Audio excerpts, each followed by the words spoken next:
All right, let's jump right in. Today, we're going to unpack the core arguments from the book, The Big Reset. And it makes a pretty bold claim that the financial system you and I use every single day, well, it's all built on a handful of massive, world-changing secrets. And right off the bat, the book hits you with this quote from Henry Ford. Think about that for a second. The idea here is that the real story of our money isn't just complicated, it's deliberately hidden. And if people actually understood it, boom, revolution. So, what is this big secret that could supposedly spark a revolution? Well, here's the thing. The book argues it's not just one secret, it's actually three. And they all stack on top of each other to paint a picture of a global financial system that is, well, fundamentally broken. Okay, let's get into the first big secret. This one is all about what money is.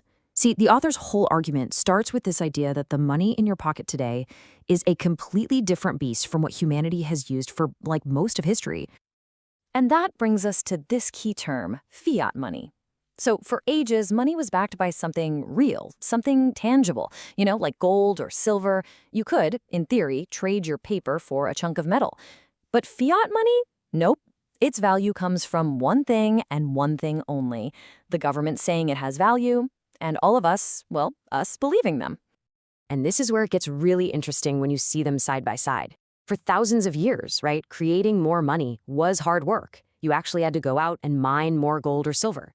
There was a physical limit. But with fiat money, that limit is just gone. The book's point is that money can now literally be created out of thin air with just a keystroke or a policy decision. Now, you might be thinking, created out of thin air? That sounds like some crazy conspiracy theory. But the author points out that this isn't their opinion. They pull this quote directly from a publication by the Boston Federal Reserve itself from 1984. It says it right there, plain as day. When the Federal Reserve writes a check, it is creating money. End of story. Okay, so if money can just be created, the next obvious question has to be, who gets to do that? And that leads us straight into the second secret, figuring out who the architects of this whole system really are. The book points the finger directly at central banks. Think of them as the master puppeteers. They're the government's bank, sure, but more importantly, they are given the exclusive legal right to create a country's money. And here's the kicker the book really hones in on. Many of these incredibly powerful institutions, like the U.S. Federal Reserve, are actually privately owned. That means, according to the author, you've got a small group of unelected people controlling the entire money supply. And this quote really drives home just how high the stakes are. The author brings in historical figures like Thomas Jefferson to make a point. The power to create money is also the power to destroy it, to water it down, create inflation, and, at the end of the day, wipe out the savings of ordinary people. Okay, but this whole thing isn't just about one country. Oh no, this system went global. And that brings us to the third secret, which is all about how one currency, the US dollar, ended up running the whole show. So the book lays out this incredible timeline. It all starts back in 1944 with the Bretton Woods Agreement. This is where the dollar gets crowned the king of currencies, backed by gold. But then, 1971, this is the pivotal moment. Nixon slams the gold window shut, and just like that, the dollar is no longer tied to gold. A little while later, the petrodollar system gets set up, which basically forced every country to use dollars to buy oil. And it all leads up to what we've seen since 2008, quantitative easing, or as the book puts it, Operation Firing Up the Printing Press. So what does all this mean? Well, here's the crucial point the book makes.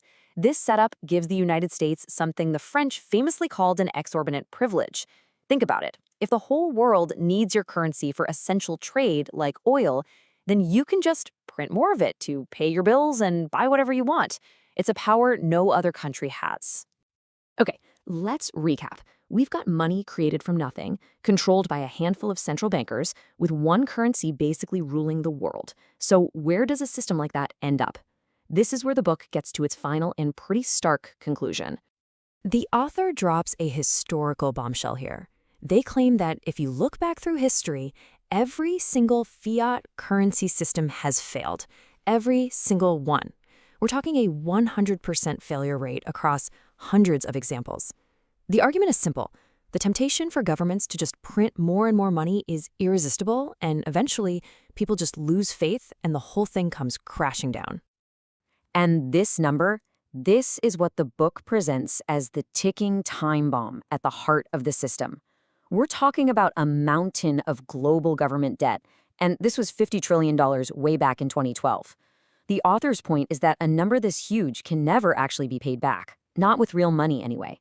This constantly growing debt, they say, is putting the entire global financial system on a collision course with reality. And it's not just the author saying this. They bring in warnings from financial insiders, people deep inside the system, and the core message is always the same. This whole thing is built on a foundation of confidence, just belief. And as this quote from Paul Singer points out, when that confidence goes, it can go fast and all at once. Which brings us right back to the title of the book and its central, unavoidable point. The author doesn't think this system can just be tweaked or gently fixed. No, they argue that what's coming is a big reset, a complete, fundamental, and probably pretty chaotic do-over of the entire global financial system. Not a question of if, but when. So that's really the final heavy question the book leaves you with. It lays out this whole case that the financial system we all depend on every single day is, at its core, unsustainable.